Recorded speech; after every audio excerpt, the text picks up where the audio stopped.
नमस्कार, प्रस्तुत हैं आज के मुख्य समाचार। सन 1984 में दुनिया के सबसे ऊंचे युद्ध क्षेत्र सियाचिन ग्लेशियर पर नियंत्रण स्थापित करने के लिए भारतीय सेना ने ऑपरेशन मेघदूत प्रारंभ किया था।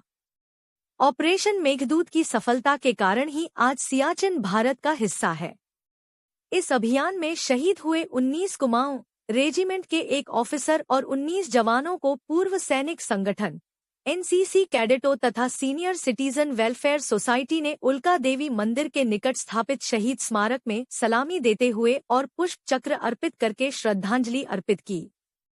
कार्यक्रम में 80 बटालियन एनसीसी के सूबेदार मेजर गंगा सिंह, पूर्व सैनिक संगठन के सूबेदार मेजर नारायण सिंह, 19 कुमाऊं रेजिमेंट के सूबेदार मेजर गणेश सिंह सामंत, जिला सैनिक कल्याण अधिकारी कर्नल करम सिंह, कैप्टन नवीन गिरी, दयानंद भट्ट, प्रमिला बोहरा, रमेश बिष्ट आदि उपस्थित थे। कार्यक्रम का संचालन कैप्टन लक्ष्मण देवपा ने किया, जिनकी वजह से आज सियाचिन ग्लेशियर हमारे हिंदुस्तान का भूभाग पहले भी था और आज भी है, और जिनकी वजह से आज हमारी देश की सीमा सुरक्षित रही है।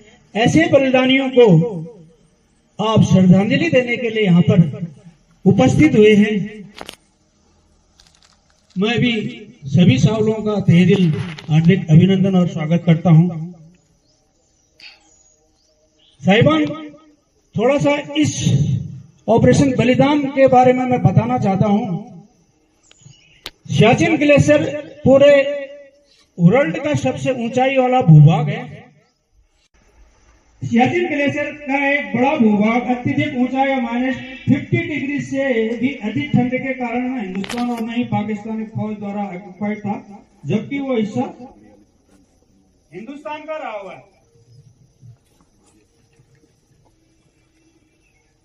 पाकिस्तान हमेशा से ही चालबाजी करता रहा। जब उसने यह देखा कि यहाँ पर हिंदुस्तान की कोई फौज नहीं है, तो उसने विदेशों से अत्यधिक ऊंचाई वो ठंड से बचाव का अच्छा इक्विपमेंट खरीदकर ग्लेशियर के ऊंचे पहाड़ियों में कब्जा करना शुरू कर दिया। पाकिस्तान ने अपने इस ऑपरेशन का नाम अबाबिल दिया था। 15 और इन सूत्रों से खबर मिली कि धोखेबाज पाकिस्तान ग्लेशियर की चोटियों में कब्जा करना चाह रहा है, जिस प्रकार से कारगिल के टाइम पर भी इसने किया था। उसके बाद हिंदुस्तान ने पाकिस्तान के ऑपरेशन अबाबिल को विफल करने के लिए 13 अप्रैल 1984 को ऑपरेशन मेघदूत चलाया था। समाज सेवी राम सिंह ने नगर निगम व जिला प्रशासन से नगर के सार्वजनिक मार्गों पर निश्चित दूरी पर डस्टबिन लगाए जाने की मांग की है। उन्होंने कहा कि रास्तों में चलने वाले स्कूली बच्चे और पथिक रास्तों में चिप्स, कुरकुरे, लेज, सोया आदि खाकर उनके रैपर मार्ग में डस्टबिन न होने से वहीं रास्तों में फेंक देते हैं, जिस कारण राहगीर फिसलकर चोटिल हो रहे हैं। बरसात का समय आ रहा है, जगह जगह रास्ते जो है बिल्कुल फिसलन हो रही है।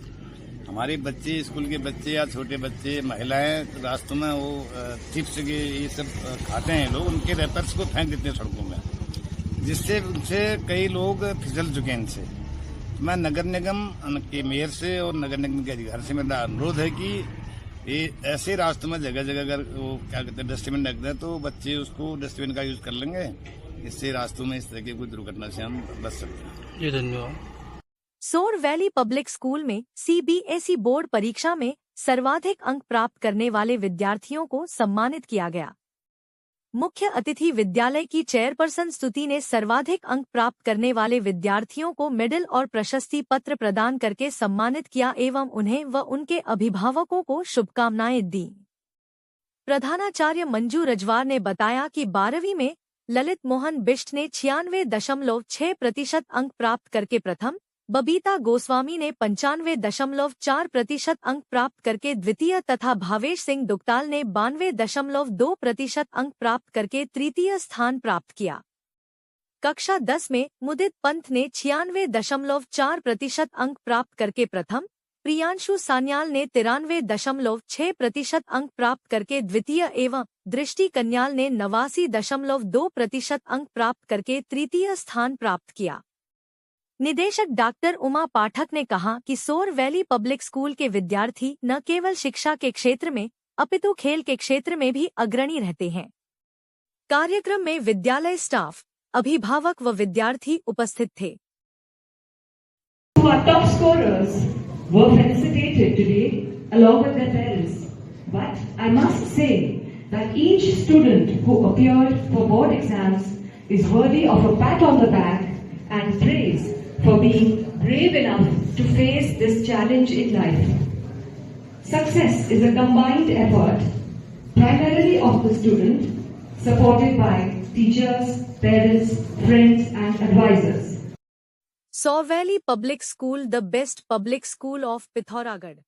आपका सपना है एक बेहतर करियर का, तो मंजिल है सिर्फ एक, मानस कॉलेज पिथौरागढ़। यहाँ खुल चुके हैं एडमिशन सभी कोर्सेज में, जैसे BSc IT, nutrition and health care science, banking and financial management, graphic designing and animation, logistics management, e-commerce and digital marketing, mass communication and journalism और होटल मैनेजमेंट। समर्पित शिक्षक, समृद्ध लाइब्रेरी, खेल सुविधाएं, कैफेटेरिया, हॉस्टल, ट्रांसपोर्ट सुविधाएं, 100% placement assistance और ILC Colorado से certified personality development classes. यहाँ हर कदम पर आपका विकास तय है। आज ही संपर्क करें।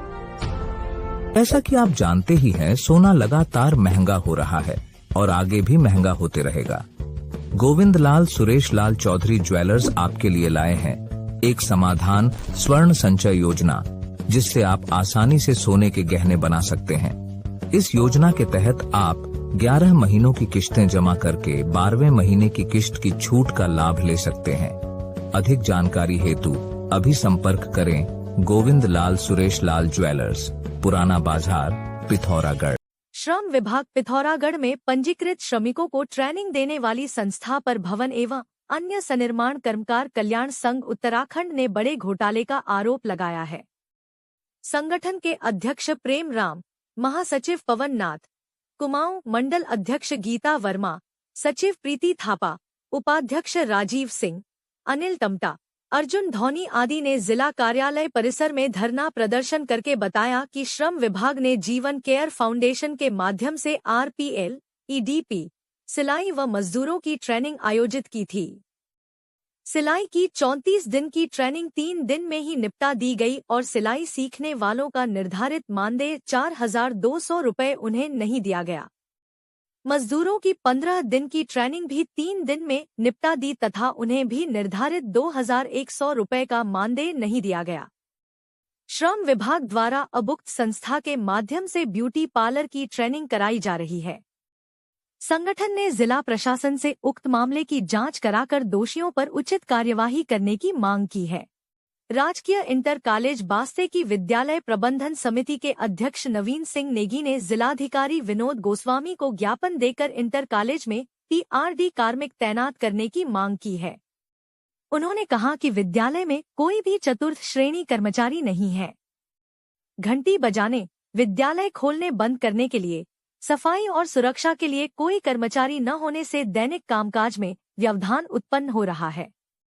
उन्होंने उच्चतर माध्यमिक विद्यालय बजेटी के अनुसेवक रमेश राम को बास्ते GIC स्थानांतरित करने की मांग की।